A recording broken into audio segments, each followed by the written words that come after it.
Nobody at the hotel understood Chinese. The millionaire Chinese woman was fuming, until the maid's daughter spoke in perfect Chinese.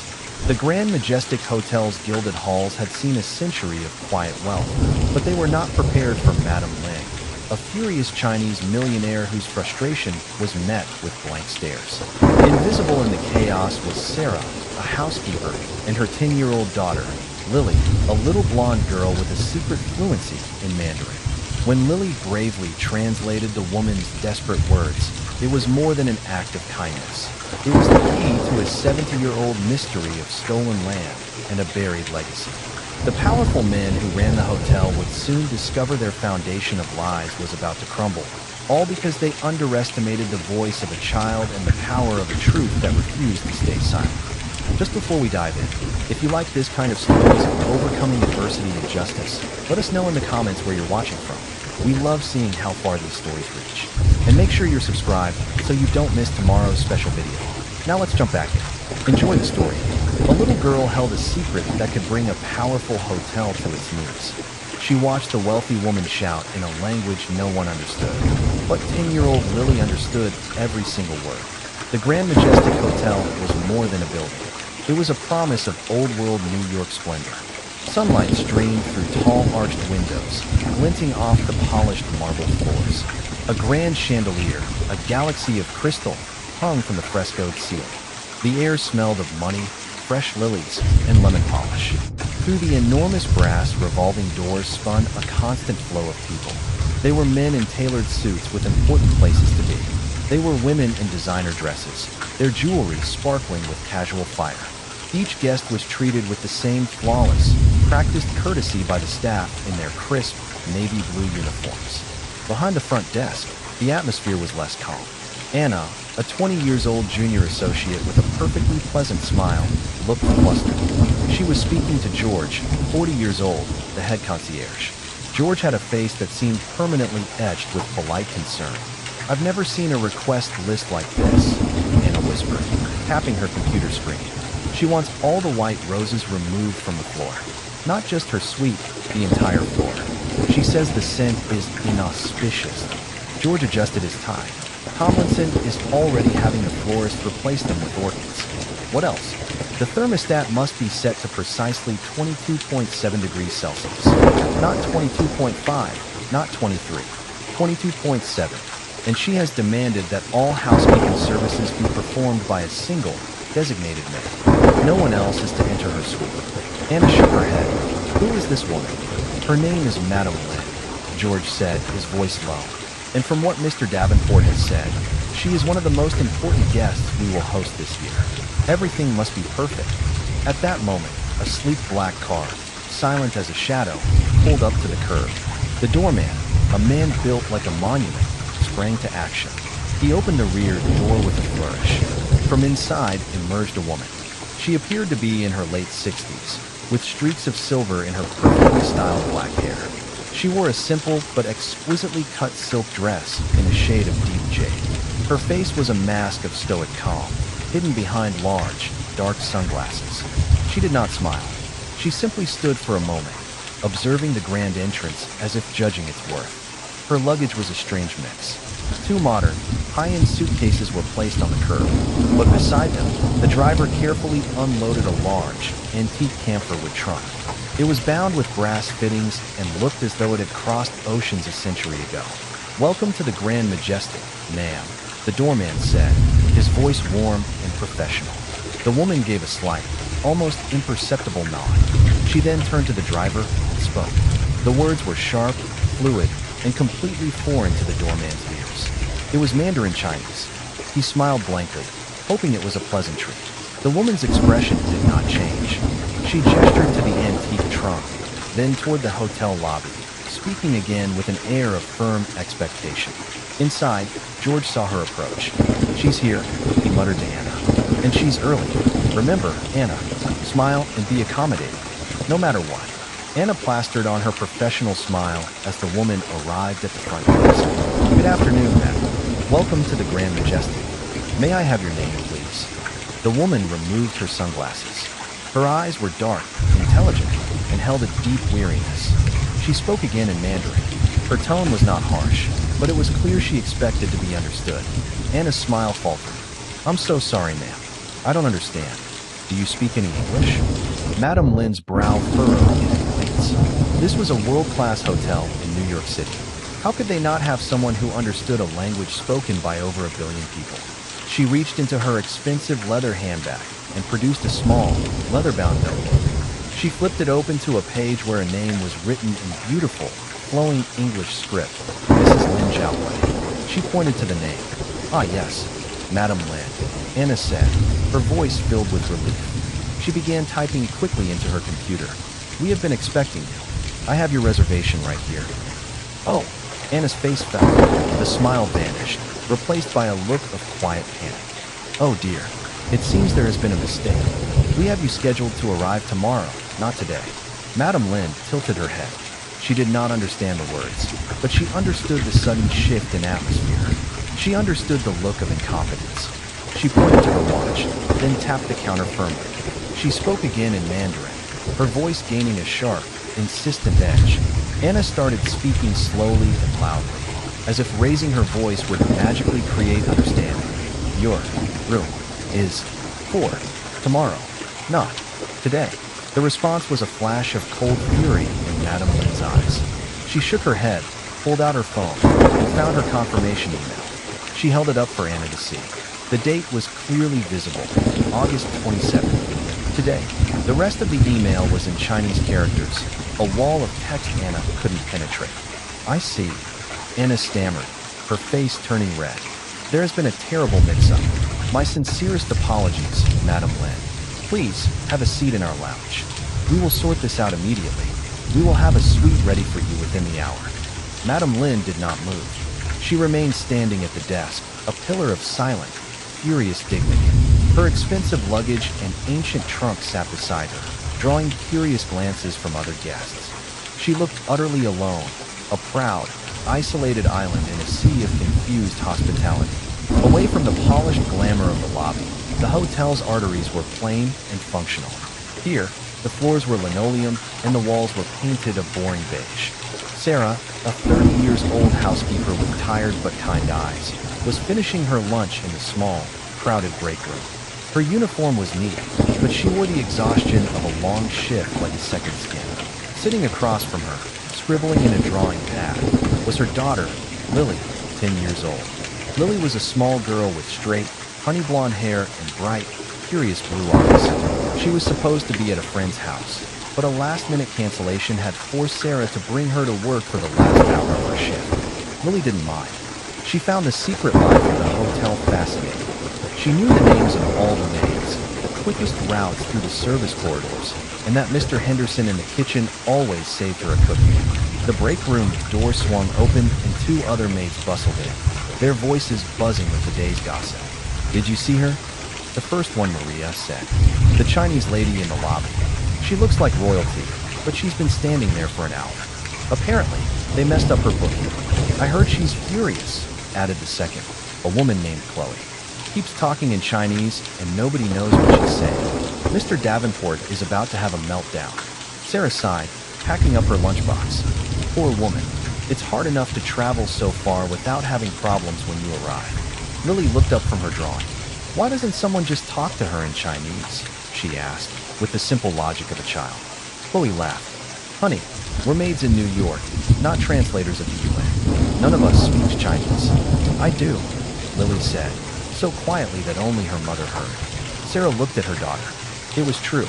Lily's father, who had passed away 2 years ago, had been a diplomat. They had lived in Beijing for 4 years, from the time Lily was 3 until she was 7. Lily had soaked up the language like a sponge, speaking it with a fluency that still surprised Sarah. After he died, they had moved back to the States, and this job at the hotel was the only thing keeping them afloat. Lily kept up her Mandarin by watching Chinese cartoons online. "It's nice, sweetie," Sarah said, stroking her daughter's hair. She didn't want to get involved. Her job was to be invisible, to clean rooms and follow orders. Getting involved in a guest problem, especially a VIP's problem, was far above her pay grade. "Come on, Lily," Sarah said, standing up. "My shift is over. Let's go home." She took Lily's hand and led her out of the break room. They walked down the service corridor toward the staff exit. But to get there, they had to pass a small alcove that overlooked the main lobby. Lily paused, looking down through the decorative screen. She could see Madame Lin perfectly. The woman was no longer standing. She was seated in a large armchair, but she didn't look comfortable. Her back was ramrod straight. Her hands were clenched in her lap. Her face, no longer hidden by sunglasses, was etched with a profound and lonely frustration. As Lily watched, a concierge approached Madame Lin with a tray offering a glass of water. He smiled a wide, empty smile and gestured with the glass. Madame Lin shook her head and spoke, her voice carrying up to the alcove. Her words were rapid and laced with an emotion that Lily recognized instantly. It wasn't just anger. It was desperation. The concierge didn't understand. He just kept smiling and nodding, then backed away as if she were a difficult piece of art. "Mom," Lily whispered, her grip tightening on Sarah's hand. "She's not asking for a drink. She's asking for a telephone. She says she needs to call her son, but her mobile phone isn't working." Sarah looked from Madame Lin's distressed face to her daughter's earnest one. "Lily, it's not our place." "But nobody is helping her," Lily insisted. "They think she's just being difficult, but she's scared. She thinks she's lost." The conflict played out on Sarah's face. Years of training, of being a good employee, told her to walk away. Her job was precarious. She couldn't afford to make waves. But the mother in her, the person in her, saw a woman in distress. And she saw the deep, unwavering empathy in her own child's eyes. Something inside her made a decision. It was a small, quiet, but significant rebellion. "All right," Sarah sighed, her heart starting to beat a little faster. "All right, but you let me do the talking. You just translate. And be polite." They walked out of the service corridor and into the grand lobby. It felt like stepping onto a stage. They were a world away from the glamorous guests. Sarah in her simple maid's uniform, Lily in her jeans and t-shirt, clutching her drawing pad. Several staff members gave them questioning looks. They weren't supposed to be here. Sarah took a deep breath and led Lily toward the lonely figure in the armchair. As they got closer, Madame Lin looked up. Her eyes, filled with frustration, settled on the maid and the little blonde girl. She looked through them, as if they were just part of the furniture. She was preparing for another useless interaction, another smiling face that couldn't understand her. Sarah knelt down slightly, so she was at eye level with the seated woman. "Excuse me, ma'am," she said softly. Madame Lin just stared. Sarah looked at her daughter. "Go on, Lily. Tell her what I said. Tell her we're here to help." Lily took a small step forward. She was a little nervous, but the woman's sadness was stronger than her fear. She looked directly into Madame Lin's eyes, bowed her head slightly in a gesture of respect her father had taught her, and spoke. Her Mandarin was clear, perfect, and flowed with the natural accent of a child who had learned it in the Hutons of Beijing. "Hello, madam. My mother says we would like to help you." The world seemed to stop. The transformation on Madame Lin's face was immediate and stunning. The hard mask of anger and frustration cracked. Her eyes widened in disbelief. A storm of emotions, shock, confusion, and then a tidal wave of immense relief washed over her features. She leaned forward, her gaze locked on this impossible child. A little American girl with blonde hair, speaking the language of her heart. She reached out, her hand trembling slightly. Not for Sarah, but for Lily. She gently took the girl's small hand in her own. Her voice, when she spoke, was barely a whisper. It was thick with unshed tears. You speak Chinese?" Lily nodded, a small, shy smile touching her lips. "Yes," she replied in English, then switched back to Mandarin. "I lived in Beijing for 4 years." The tears in Madame Lin's eyes finally spilled over, tracing paths down her cheeks. She didn't wipe them away. She just held on to Lily's hand as if it were a lifeline. She looked at Sarah, then back at Lily, and the words began to pour out. It was a flood of explanation, frustration, and worry, all in rapid-fire Mandarin. Lily listened intently, her small face serious as she concentrated on the torrent of words. The few staff members nearby watched in utter bewilderment. The difficult Chinese guest was now holding hands with the maid's daughter, crying and talking a mile a minute. After a few moments, Madame Lin paused, taking a shaky breath. Lily turned to her mother. "She says, 'Thank heavens,'" Lily translated, her voice clear and steady. She has been trying to tell everyone that her reservation was changed last week by her son. He sent an email, but maybe it went to the wrong person. She says her phone won't connect to the American network, and she needs to call her son to tell him she's safe. She was very worried. Sarah looked at Madame Lin, and for the first time, she didn't see a demanding VIP. She saw a grandmother, a mother, lost and alone in a foreign country, frightened and frustrated. Her heart went out to her. "Of course," Sarah said, her voice full of warmth. "Please, tell her she can use my phone." When Lily translated this, Madame Lin's face crumpled with gratitude. She took Sarah's cheap mobile phone and dialed a number from memory. The call connected. She began speaking in Mandarin, her voice now calm and reassuring. While she was on the phone, Mr. Davenport, the hotel manager, finally appeared. He was a tall, thin man whose expensive suit couldn't hide his anxious energy. He strode across the lobby, his face a thundercloud. "Sarah, what is the meaning of this?" he demanded, his voice a sharp hiss. "Why are you and your child bothering our guest? You know the rules. Staff are not to interact with guests in the lobby." Before Sarah could stammer an apology, Madame Lin ended her call. She handed the phone back to Sarah with a grateful smile. Then she stood up and faced Mr. Davenport. She spoke in Mandarin, her voice no longer desperate, but filled with a cold, regal authority.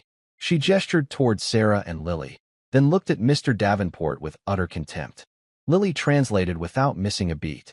She says, "This woman and her child have shown me more courtesy and competence in 5 minutes than your entire staff has shown in over an hour.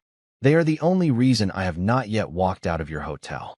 Mr. Davenport stared, his mouth opening and closing silently. He looked from the formidable Madame Lin to the little blonde girl who had just delivered the verbal slap. His mind struggled to process the scene. The housekeeper who was supposed to be invisible was now at the center of the biggest guest service crisis of the day. Madame Lin spoke again, a short, sharp command. Lily looked at Mr. Davenport. "She says she will only speak through me from now on, and she would like to be shown to her suite." Immediately, the Magnolia Suite was one of the finest in the hotel. It had a spacious living area, a bedroom with a king-sized bed, and a marble bathroom the size of Sarah's entire apartment. Mr. Davenport, now sweating profusely, had personally escorted them up. He had upgraded Madame Lin to the best available room, desperate to make amends. Sarah and Lily stood awkwardly near the door. Their job was done, but Madame Lin had insisted they come with her. Madame Lin surveyed the suite, her expert on missing nothing. She ran a finger over a dusty lampshade, her expression unreadable. She then turned her attention to her luggage, especially the antique camphor trunk. She spoke in Mandarin to Lily. Lily nodded and turned to her mother. "She wants to thank you, Mom. She says she was treated like she was invisible or stupid. You were the first person to see she just needed help." Sarah felt a blush rise to her cheeks. "It was nothing. I'm glad we could help." Madame Lin said something else, her gaze soft as she looked at Lily. "She says I have a gift," Lily translated. "She says a bridge between two worlds is a rare and powerful thing." The older woman then opened her handbag and took out a thick envelope. She tried to press it into Sarah's hands. "No, please, I can't accept that," Sarah said, holding up her hands. It was against hotel policy. It could get her fired. Lily translated, and Madame Lin's expression became stern. She spoke firmly. "She insists," Lily said. "It is not a tip. It is a gift of gratitude. To refuse a gift given from the heart is an insult." Faced with this cultural dilemma, Sarah reluctantly took the envelope. It felt heavy. Just then, Mr. Davenport knocked and entered the suite. He was followed by 2 bellhops who began arranging the luggage. "Is everything to your satisfaction, Madame Lin?" he asked, his voice oozing anxious charm. He looked at Lily, expecting a translation. Madame Lin ignored him completely. She walked over to her antique trunk and ran a hand over its carved lid. She seemed lost in thought. Then she spoke to Lily, her voice much softer now, almost wistful. Lily listened, then turned to Mr. Davenport. "Madame Lin would like my mother to be the only person who services this suite during her stay. She also requests that I am allowed to be here to help her communicate. She says she will compensate my mother and me for our time, separately from the hotel." Mr. Davenport looked like he had swallowed a lemon. A maid's daughter as a personal interpreter for a VIP? It was unheard of. It broke a dozen hotel protocols. But one look at Madame Lin's unyielding face told him he had no choice. She was the guest, and she was clearly very, very wealthy. Losing her business would be a disaster. That is highly irregular, he said through gritted teeth. But for you, Madame Lin, we will make an exception. Sarah, you are temporarily reassigned. Jackson, he said, looking at Lily as if she were a strange new piece of equipment. You will assist her. We will discuss compensation later. He gave a tight smile and backed out of the room, leaving them alone. Once he was gone, the formal atmosphere in the room lifted. Madame Lin let out a long sigh, the tension finally leaving her shoulders. She looked tired, but also determined. She gestured for Sarah and Lily to sit on the plush sofa. She sat opposite them and began to unpack the contents of the camphor trunk. It wasn't filled with clothes. Instead, it held silk-wrapped parcels, old leather-bound books, and yellow documents. She unwrapped one of the parcels to reveal a beautiful porcelain vase, painted with delicate blue peonies. This belonged to my grandmother, she said in Mandarin, her voice thick with memory. Lily translated for her mother. It has been in our family for over 100 years. I could not trust it to a shipping company. It's beautiful, Sarah said sincerely. Everything in this trunk is beautiful, Madame Lin said. And everything is a clue. A piece of a story that was broken long ago. She looked at Lily, her gaze direct and searching. I did not come to New York for a vacation, little one. I came to find something that was stolen from my family. Something that was stolen right here, on this very land. She paused, then continued, her voice dropping to a serious whisper. This hotel, the Grand Majestic, was built on a foundation of lies. And I have come to reclaim the truth. Lily translated the powerful words. Sarah's eyes widened. This was no ordinary guest. This was no simple booking mistake. They had stumbled into something far bigger, a story of history and injustice that was hidden deep within the very walls of the hotel where she cleaned toilets for a living. And somehow, her little girl with the gift of language was now at the very center of it all. The suite was bathed in the soft glow of table lamps. Outside, the lights of Manhattan twinkled like fallen stars. Sarah had gone home hours ago, after promising to return in the morning. Madame Lin had insisted that Lily stay for dinner, which was served in the suite. Now, the room felt less like a hotel suite and more like a historian's office. Documents and old photographs were spread carefully across the large coffee table. Madame Lin, whose first name Lily now knew was Zhao Wei, picked up a faded black-and-white photograph. It showed a young, strikingly beautiful Chinese woman. She stood proudly in front of a building that was not the Grand Majestic, but an older, more ornate brownstone. She was dressed in a stylish 1940s Western dress, but her bearing was entirely her own. This was my grandmother, Lin Meiling, Zhao Wei said, her voice soft. Lily sat cross-legged on the floor, listening intently, translating the story in her mind. She came to America in 1936. She was brilliant, fearless. She built a business empire when women, especially Chinese women, were expected to be silent. Zhao Wei pointed to the building in the photograph. She owned that building, and the one next to it, and the one next to that. She owned this entire block. She had a dream to build a magnificent hotel here, a place that would be a bridge between East and West, just as she was. She fell silent for a moment, her finger tracing the outline of her grandmother's face. But a war came, and with the war came suspicion, fear. Her American business partners, men she trusted, saw an opportunity. They used the anti-Asian sentiment of the time to cheat her. They forged papers, threatened her, and told her she would lose everything if she did not sell to them for pennies on the dollar. Lily felt a knot of anger tighten in her stomach. That's not fair, she whispered in English. Zhao Wei heard the English words and seemed to understand the sentiment. She gave a sad smile. No, it was not fair.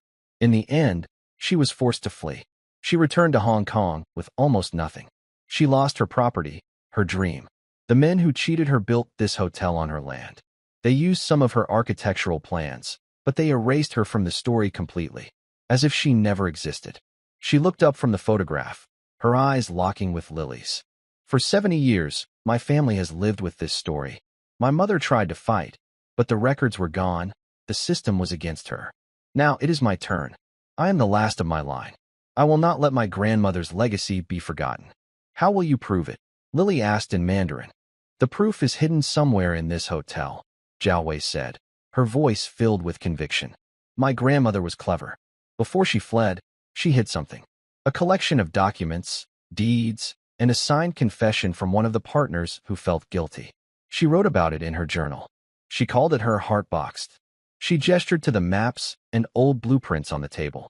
I have spent years studying her journals, trying to decipher her clues.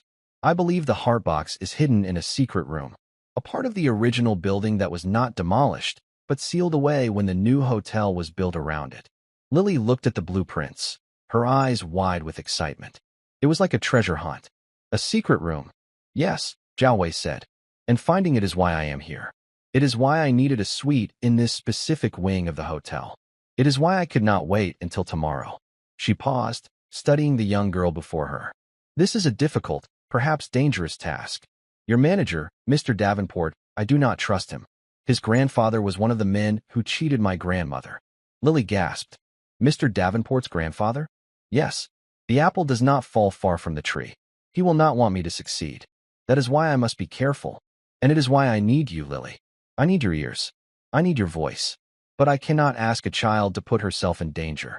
Lily didn't hesitate. I'm not scared, she said bravely. What they did was wrong. We have to make it right. Zhao Wei looked at the fierce determination in the little girl's blue eyes.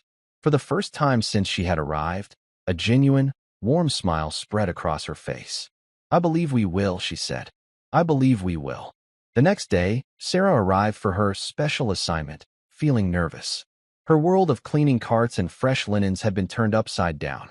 She found Lily and Madame Lin already bent over the blueprints, deep in discussion. The original building plans should be in the hotel archives, Zhao Wei was saying in Mandarin. If we can compare them to the current layout, we might find a space that is unaccounted for. The archives are in the basement, Sarah offered, having overheard Lily's translation. But it's kept locked. Only senior staff have a key. Zhao Wei looked at her. Your Mr. Davenport would never grant us permission to look. But the head of maintenance, a man named Sal, he is a kind man, Sarah said, thinking aloud. He has a master key to all the service rooms. He's worked here for 30 years. He knows every secret of this building. An idea began to form. Later that afternoon, Sarah accidentally bumped into Sal in the service hallway. She carried a small box of homemade cookies. Sal, just the man I was looking for, she said with a friendly smile. Lily baked these and insisted I bring you some. She says thank you for the donut you gave her last week. Sal, a large man with a gentle face, beamed. She's a sweet kid. Tell her it was my pleasure. As he took a cookie, Sarah sighed dramatically. It's been a strange couple of days. I'm on a special assignment with that new guest, Madame Lin. Ah, the Chinese lady. Heard she was giving everyone a headache. She's actually very nice once you can understand her, Sarah said. She's very interested in the hotel's history. She was asking me about the old building that was here before the Grand Majestic. You've been here the longest. Do you remember any stories about it? Sal's eyes lit up. He loved talking about the hotel's history. Oh, sure. They say when they built this place, they didn't tear down everything. They built right over some of the old foundation. There are all sorts of sealed-off crawl spaces and old storerooms down in the sub-basement. Full of junk from the 50s, most of it. Fascinating, Sarah said, her heart beating faster. Madame Lin would love to see something like that. She's interested in the original blueprints, even. The blueprints are in the archives, Sal said, shaking his head. Davenport keeps that place locked up tighter than a drum. Says it's for insurance purposes. Sarah looked disappointed. Oh, that's a shame. She would have been so thrilled.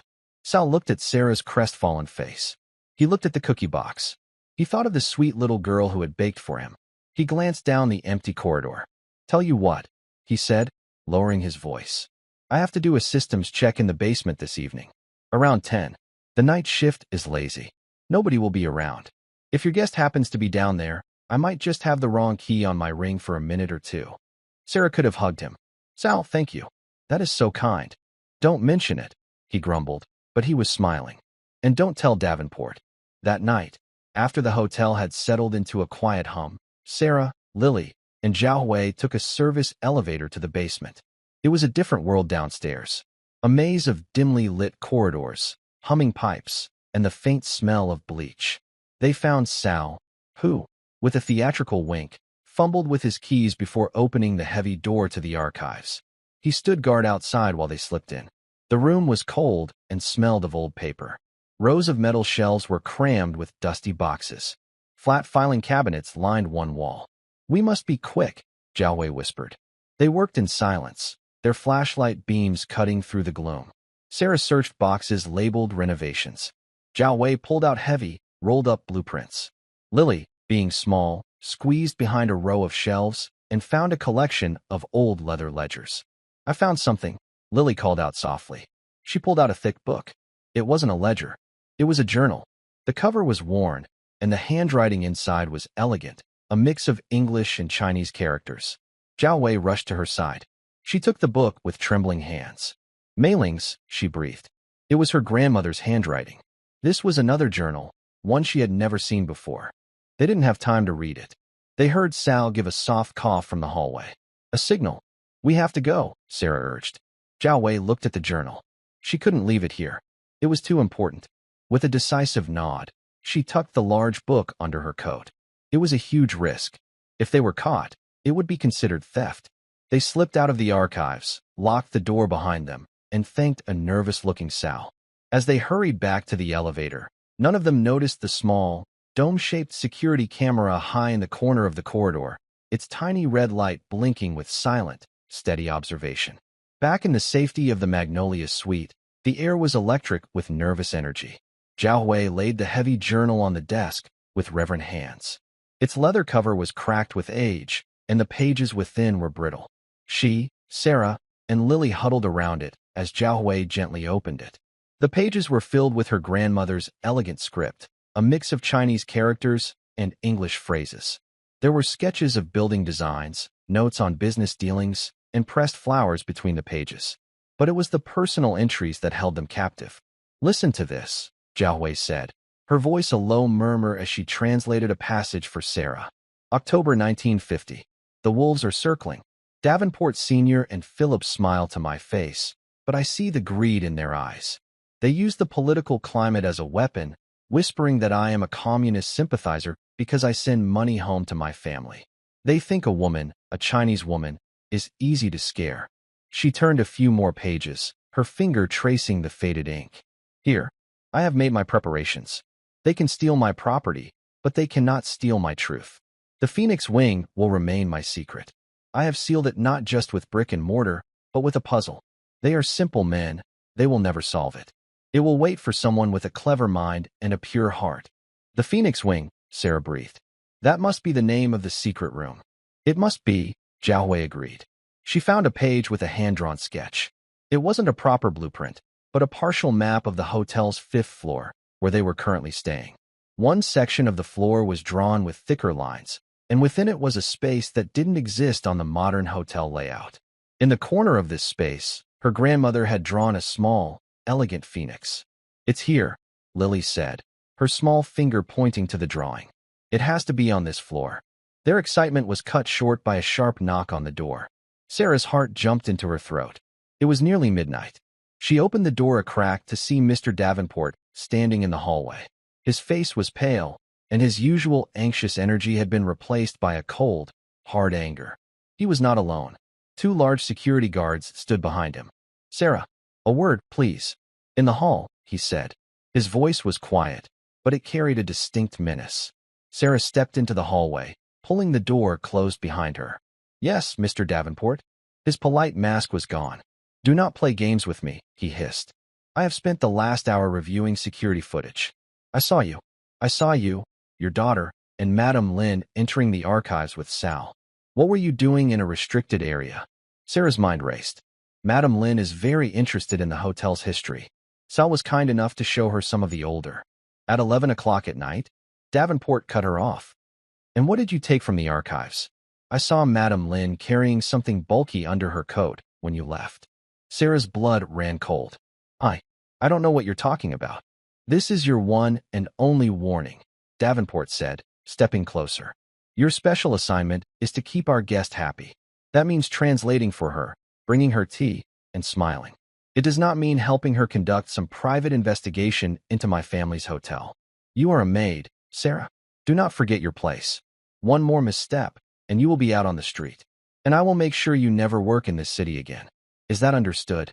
The threat hung in the air, heavy and suffocating. Sarah could only nod, unable to speak. "Good," he said, his composure returning. "Now go back inside, and remember what I said." He turned and walked away, the security guards falling in step behind him. Sarah leaned against the wall, her legs trembling. She had a daughter to support.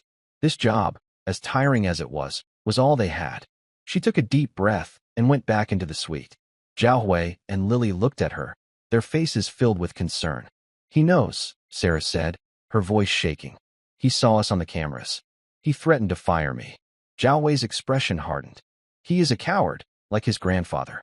He uses threats because he is afraid." "I could lose everything," Sarah whispered, tears welling in her eyes. Lily ran to her, wrapping her small arms around her mother's waist. "It's my fault, Mom. I'm sorry." "No, sweetie, it's not your fault," Sarah said, hugging her daughter tightly. "It's not your fault that people do bad things." Zhao Hui came and placed a comforting hand on Sarah's shoulder. "He will not fire you," she said with absolute certainty. "Not yet. He cannot afford to make me angry. He is walking a tightrope. He wants to stop us, but he also wants my business. For now, that gives us an advantage. But we must be much more careful." The next morning, the tension in the hotel was palpable. Word had spread among the staff that Sarah had been given a special role, and whispers followed her down the corridors. Some were envious, others suspicious. The other maids, who had once been her friends, now looked at her with a mixture of curiosity and resentment. During a brief trip to the staff locker room, Sarah overheard Chloe, the maid from the break room, talking to another housekeeper. "I don't get it," Chloe said, her voice dripping with disdain. "She lets her kid run around the hotel, and suddenly she's the manager's pet. It's not right. Some of us have worked here for 10 years and still have to clean up after sick guests." Sarah ignored them, her face a neutral mask, but the words stung. She felt more alone than ever, caught between the world of the staff and the secret mission of her guest. Later that day, 2 new guests checked into the suite directly across the hall from Madame Lin's. They were a stylish, professional-looking couple in their 40s. The man, who introduced himself as Mr. Peters, was handsome and charming. The woman, Ms. Vance, was sharp and observant. They told the front desk they were architectural historians writing a feature on New York's grand hotels. Lily encountered them in the hallway as she was bringing a pot of tea to the suite. "Well, hello there," Mr. Peters said, his smile a little too bright. "And who might you be? You seem a bit young to be working here." "I'm helping a guest," Lily said politely. "Oh, you must be the little translator for the Chinese lady," Ms. Vance said, her eyes scanning Lily with an unnerving intensity. "How fascinating. She must have so many interesting stories. Is she enjoying her stay?" "Yes, thank you," Lily said, feeling a strange sense of unease. She quickly excused herself and slipped into Zhao Hui's suite. "There are new people across the hall," she announced. "They say they're historians, but they asked a lot of questions about you. They knew I was your translator." Zhao Hui went still. She moved to the peephole of her door and watched as the couple unlocked their suite. Her body tensed. She stepped back from the door, her face grim. "They are not historians," she said, her voice low and hard. "The man, his name is not Peters. It is Phillips. His grandfather was Warren Phillips, another of the men who betrayed my grandmother. The wolves have sent their pup to watch me." The danger was no longer a story from the past. It was here. It was breathing the same air, sleeping in the same hallway. The treasure hunt had suddenly become very real, and Lily realized, with a child's clear-eyed fear, that they were not the only ones looking for the treasure. The other side was looking too, and they would do anything to make sure it was never, ever found. With the arrival of Mr. Phillips and Ms. Vance, a new, colder tension settled over the 5th floor. Zhao Hui became intensely cautious, refusing to leave her suite and speaking only in hushed tones. She kept the curtains drawn and began double-checking the lock on her door every hour. The discovery of her grandmother's journal was a triumph, but it also made her a target. She knew it contained the key, and so, she suspected, did her new neighbors. She and Lily spent hours poring over the journal's pages. It was a slow, painstaking process. Mei Ling's writing was a mix of practical notes and poetic, sometimes cryptic, reflections. "Here, Zhao Wei said one afternoon, pointing to a passage. The phoenix guards the entrance, but only a dragon can open the door. It sounds like a riddle. Lily thought for a moment. A phoenix and a dragon. They're important symbols, right? Very, Zhao Wei confirmed. In our culture, they represent balance. The emperor and the empress. Power and grace. She looked at the sketch of the phoenix wing again, tapping the small phoenix symbol her grandmother had drawn. This must be the phoenix that guards the entrance. But what is the dragon? Their investigation was confined to the suite. Zhao Wei knew that Mr. Davenport and his new allies across the hall were watching their every move. Any attempt to explore the 5th floor would be noticed immediately. They were prisoners in their luxurious cage. The strain began to show on Sarah. She performed her duties in the suite with her usual quiet efficiency, but her face was etched with worry. She felt the hostile stares of her former colleagues whenever she left the 5th floor. She saw the way Mr. Davenport tracked her movements. She was terrified of losing her job, but she was also fiercely protective of Zhao Wei and the quest for justice. Her simple life had become complicated, and she felt herself being pulled deeper into a story she didn't fully understand. One afternoon, while Zhao Wei was resting, Sarah sent Lily downstairs to the hotel gift shop to buy a newspaper. As Lily was waiting for the elevator in the grand lobby, she saw Mr. Phillips and Ms. Vance talking with Mr. Davenport near the concierge desk. They weren't speaking like guests to a manager. They were huddled together, their voices low and urgent. They looked like co-conspirators. Lily quickly hid behind a large potted palm, her heart thumping. She couldn't hear every word, but she caught snippets of their conversation. No direct evidence, Phillips was saying. But the old woman is looking for something. We need to know what she's found. My security team is monitoring her, Davenport replied, his voice tight with frustration. But I can't just break into her suite. She's a high-profile guest. We need to escalate this, Ms. Vance said, her voice sharp as glass. We need to get inside that room. Find out what she knows. There's too much at stake. If she finds the... Her voice dropped, and Lily couldn't hear the last word. Lily slipped away before they could see her, her mind racing. They were planning something. They wanted to get into the suite. She ran back upstairs and burst into the room, her face pale. They're going to try to get in, she explained breathlessly, recounting what she had overheard. Zhao Wei listened calmly, her expression hardening. I expected this. They are becoming desperate. She walked over to the antique camphor trunk and opened it. From beneath a pile of silks, she removed a small, exquisitely carved wooden box. She opened the box. Inside, nestled on a bed of faded velvet, was a jade pendant. It was shaped like a dragon, its body coiled and intricate, a tiny pearl clutched in its claws. The jade was a deep, luminous green. The dragon, Lily whispered in awe. My grandmother managed to save one half of a pair, Zhao Wei explained. This dragon was hers. Its mate, the phoenix, was a gift to her most trusted friend and business partner, a man named James Thompson. He was the third partner, the one who my grandmother believed felt guilty about the betrayal. She paused. According to her journal, the phoenix pendant is the key to the secret room. But where is it? Sarah asked. I do not know, Zhao Wei admitted. It was lost when Thompson passed away decades ago. Finding it is our next task. But first, she said, her eyes turning to the door, we must protect what we already have.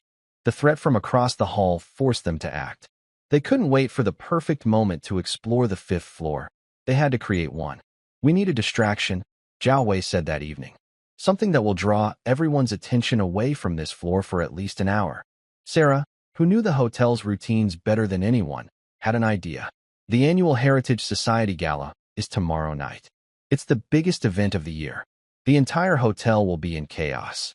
The main ballroom is on the 2nd floor, and all senior staff, including Mr. Davenport, will be there. Security will be focused on the event. It was the perfect opportunity. The following night, the Grand Majestic was a whirlwind of activity. Women in glittering gowns and men in tuxedos filled the lobby. The sound of a live orchestra drifted up from the ballroom. On the 5th floor, however, it was eerily quiet. Zhao Wei, Sarah, and Lily waited until the gala was in full swing. Then, armed with a flashlight and the blueprint sketch from the journal, they slipped out of the suite. The hallway was empty. A single, sleepy-looking security guard was stationed by the elevators, but he was engrossed in a sports game on his phone. Following the sketch, they made their way to a section of the corridor between the Magnolia Suite and the Orchid Suite. According to the current hotel layout, it was just a solid wall. But according to Mailing's drawing, this was where the entrance to the Phoenix wing should be. The wall was covered in elegant, silk-screened wallpaper. They ran their hands over it, searching for any seam or hidden switch. They tapped gently, listening for a hollow sound. Nothing. Maybe the riddle is the clue, Lily whispered, recalling the words from the journal. The Phoenix guards the entrance. Her eyes scanned the hallway. The decor was classic and Western, with one exception. At the end of the corridor, in a recessed alcove, stood a large, antique Chinese vase on a pedestal. It had been part of the hotel's decor for decades, a lone nod to Oriental aesthetics. Lily walked towards it. The vase was painted with intricate scenes of mountains and clouds. And there, woven into the design, almost hidden among the clouds, was a small, beautifully painted phoenix. I found it, Lily breathed. The phoenix. She reached out and pressed a finger gently onto the painted bird. For a second, nothing happened. Then, they heard a soft click, like an old lock releasing. A section of the wallpapered wall beside the alcove shifted, revealing a thin, dark opening. It wasn't a door, but a panel that had swung inward. Heart pounding, Sarah shone the flashlight into the opening. It revealed a narrow, dust-filled passageway. At the end of the passage was a solid wooden door. They squeezed through the panel and made their way to the door. It was old and heavy, with a small, ornate keyhole in the center. But the keyhole wasn't a normal shape. It was carved in the silhouette of a bird. A phoenix. "We need the phoenix key," Zhao Wei said, her voice filled with a new urgency. The phoenix pendant. Their discovery had hit a dead end. They had found the entrance, but they could not open the final door. Disappointed, they slipped back out into the hallway, closing the secret panel behind them. As they retreated to their suite, a new figure emerged from the shadows near the service staircase. It was Chloe, the resentful maid. She had been watching them. She had seen the secret panel open and close. A greedy, calculating look entered her eyes. She had seen the wealthy Chinese woman, the maid, and her daughter. She had no idea what they were doing, but she knew it was a secret. And she knew that secrets, in a place like the Grand Majestic, could be valuable. The discovery of the secret panel was a double-edged sword. It proved Zhao Wei's theories were correct, but the phoenix-shaped lock was an impassable barrier. A profound sense of frustration settled in the suite. They were so close, yet the final piece of the puzzle remained out of reach. Chloe's betrayal came sooner than they could have imagined. The next morning, she didn't report to her cleaning duties. Instead, she went directly to the office of Mr. Davenport. She was ushered in by his secretary and found him sitting behind his large mahogany desk, looking stressed. Standing by the window, looking out over the city, was Mr. Phillips. "What is it?" Davenport asked impatiently. "I'm in the middle of something." "I have information," Chloe said, her voice a mixture of nerves and arrogance. "About your special guest, Madame Lin." Phillips turned from the window, his interest piqued. "Last night," Chloe began, "I saw her. With the maid, Sarah, and her little girl. They were sneaking around the fifth-floor corridor. They opened a secret door in the wall." Davenport sat bolt upright. Phillips took a step forward. "A secret door? Where?" "Near the big Chinese vase," Chloe explained. "A piece of the wall just swung open. They went inside for a few minutes, and then came back out." Davenport and Phillips exchanged a look of alarm. The legend of the sealed wing was something their families had dismissed as a fanciful myth for decades, a ghost story. Now, it seemed, the ghost was real. "Thank you, Chloe," Phillips said, his voice smooth as silk. He reached into his wallet and pulled out several $100 bills, pressing them into her hand. "This is for your trouble. Your loyalty to this hotel is noted. You may go." Chloe's eyes widened at the sight of the money. She nodded and quickly left the office, her conscience soothed by the crisp feel of the bills. Once she was gone, the calm in the room evaporated. "She found it," Phillips said, his voice tight with disbelief. "After all these years, she actually found it." "What do we do?" Davenport asked, his face pale. "If she gets in there, if the stories are true, if the documents are real." "She won't," Phillips said, his expression turning to ice. "She can't. Not without the key." He began to pace the room. "But we don't know what else she's found. That Maid and her child have given her access to the entire hotel. We need to know what's in that suite. We need to know what's in that journal I'm sure she's hiding. He stopped and looked at Davenport. Tonight, the hotel is hosting a charity dinner for the mayor. You will make sure Madame Lin is invited as the guest of honor. It's an invitation she cannot refuse. While she is downstairs, someone will search her room thoroughly. Later that day, a formal, hand-delivered invitation arrived at the Magnolia Suite. Mr. Davenport requested the honor of Madame Lin's presence at a private dinner with the mayor. Zhao Wei knew it was a trap. They want me out of the room, she said simply. Then you can't go, Sarah said, alarmed. On the contrary, Zhao Wei replied with a cunning look in her eye. I must go, but the journal will not be here when they search. That evening, Zhao Wei dressed in an elegant, floor-length gown of dark silk. Before she left, she handed the precious journal to Sarah. Keep this safe. Do not leave it in your locker. Take it home with you. Sarah nodded, tucking the heavy book into her oversized tote bag, her heart hammering against her ribs. As Zhao Wei was escorted downstairs by a grim-faced Mr. Davenport, Sarah and Lily left through the staff exit. The weight of the journal in Sarah's bag felt like a ton of bricks. It was more than a book. It was the heart of a 70-year-old injustice, and she was its temporary guardian. The search of the suite was brutal. 2 men from Davenport's security team, working under Phillips's direction, turned the room upside down. They were professionals, swift and silent. They emptied drawers, rifled through luggage, and checked under every cushion. They found nothing of consequence. The journal was gone. All they managed to do was create a scene of violation, a silent, menacing message. When Zhao Wei returned to her ransacked suite late that night, she surveyed the damage with a calm, cold fury. They had found nothing, but they had declared war. The next few days were a stalemate. Zhao Wei and her allies had the knowledge of the secret room, but no way to enter it. Phillips and Davenport knew about the room, but couldn't get in either, and they couldn't find the evidence they so desperately sought. The 5th floor of the Grand Majestic became a quiet battleground of watchful eyes and silent suspicion. The key, they all knew, was the lost Phoenix pendant. We must find out what happened to James Thompson, Zhao Wei said, her determination unwavering. He was the only one of the 3 partners with a conscience. He is our only hope. The task fell to Sarah. During her breaks, she would go to the public library, her face buried in old newspapers and city records on the library's microfilm machines. She searched for any mention of James Thompson, his family, his business dealings after the hotel was built. It was like searching for a needle in a haystack of history. Finally, after days of fruitless searching, she found it. A small obituary in a 1978 edition of the New York Times. James Thompson had passed away at the age of 75. He was survived by one daughter, Eleanor Thompson Price.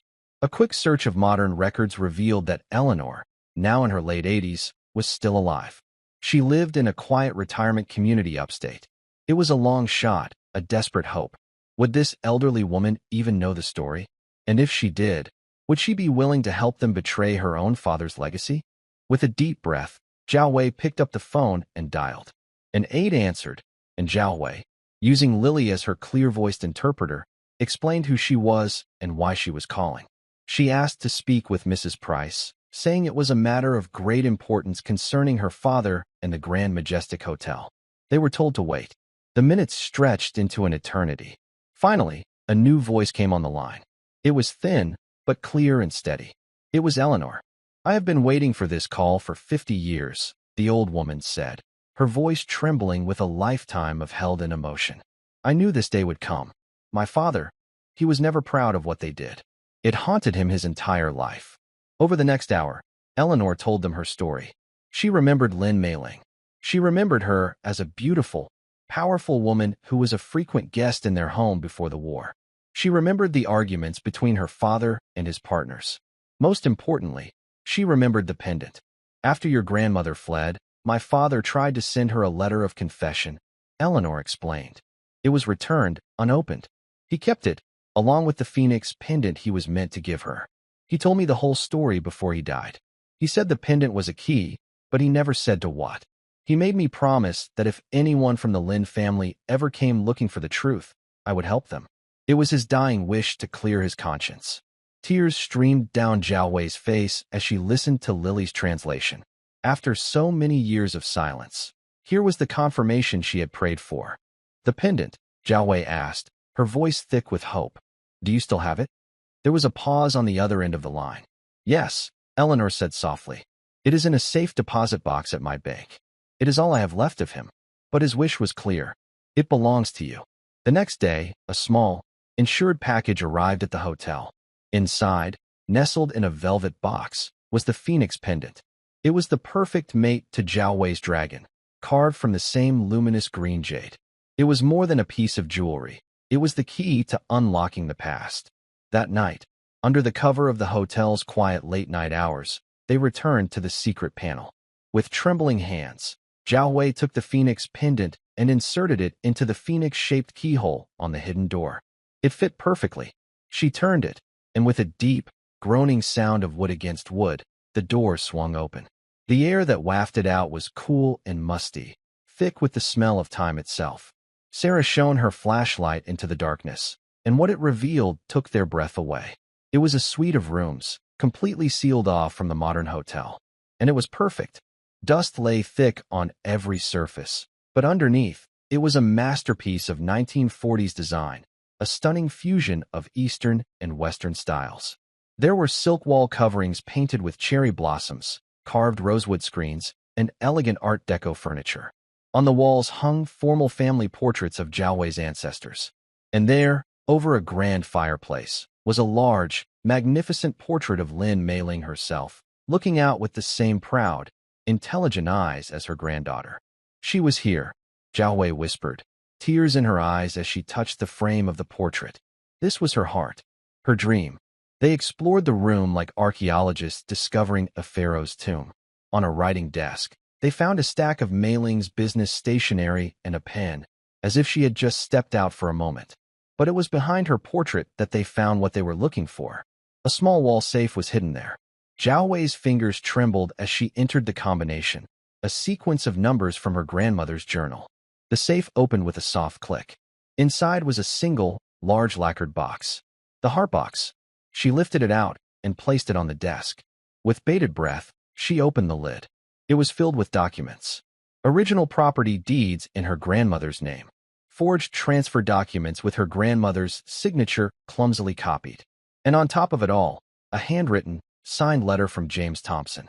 It was his confession, a detailed account of the conspiracy, naming Davenport Sr. and Warren Phillips as the architects of the fraud. They had it. The undeniable, irrefutable proof. The truth, sealed away for 70 years, was finally free. Armed with the contents of the heart box, Zhao Wei's lawyer moved quickly. An emergency petition was filed with the court, and a meeting was demanded with the board of directors of the Grand Majestic's parent company. The board, faced with a brewing legal and public relations nightmare, had no choice but to agree. The meeting took place in the hotel's most opulent conference room, a space paneled in dark wood and hung with oil paintings of stern-faced men. The board members, a collection of wealthy, powerful individuals, sat around a long, polished table. Mr. Davenport and Mr. Phillips were also present, their faces grim and defiant.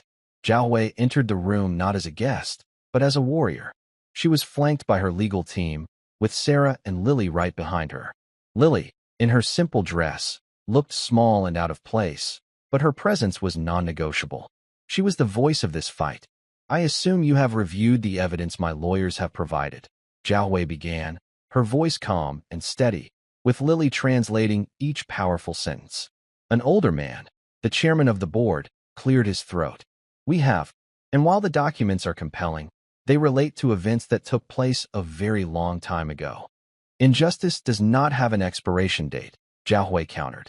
She laid out the contents of the hard box on the table for all to see. The original deeds, the forgeries, the confession. My grandmother, Lin Meiling, was the rightful owner of the land this hotel stands on. She was defrauded by your company's founders, including your grandfather, Mr. Davenport, and yours, Mr. Phillips. Davenport slammed his hand on the table. This is a baseless accusation, a shakedown based on a fantasized story from a senile, old woman. Before Zhao Wei could respond, the conference room doors opened. A frail, elderly woman entered, leaning on a cane. It was Eleanor Thompson Price. It is not a fantasy, Eleanor said, her voice shaking but clear.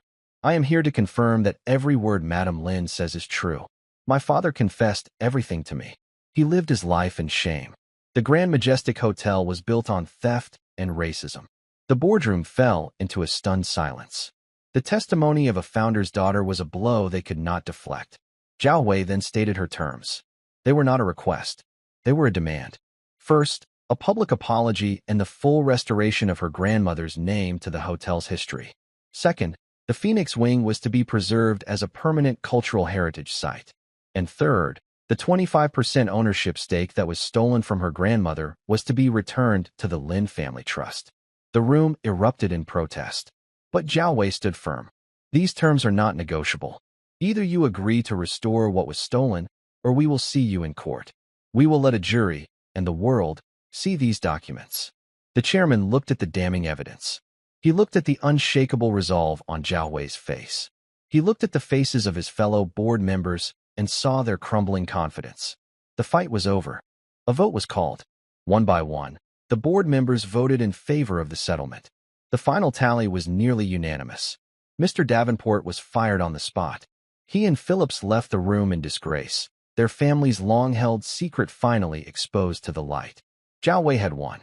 Her grandmother's legacy was finally, after 70 long years, reclaimed. In the weeks that followed, the Grand Majestic Hotel began a profound transformation. Under Zhao Wei's guidance as a new part owner, the hotel started to become the place her grandmother had always dreamed of. The official history was rewritten. A magnificent bronze plaque honoring Lin Meiling as the hotel's visionary founder was installed in the main lobby. The Phoenix Wing was beautifully restored and opened to the public, a museum in the heart of the hotel, telling the story of its true origins.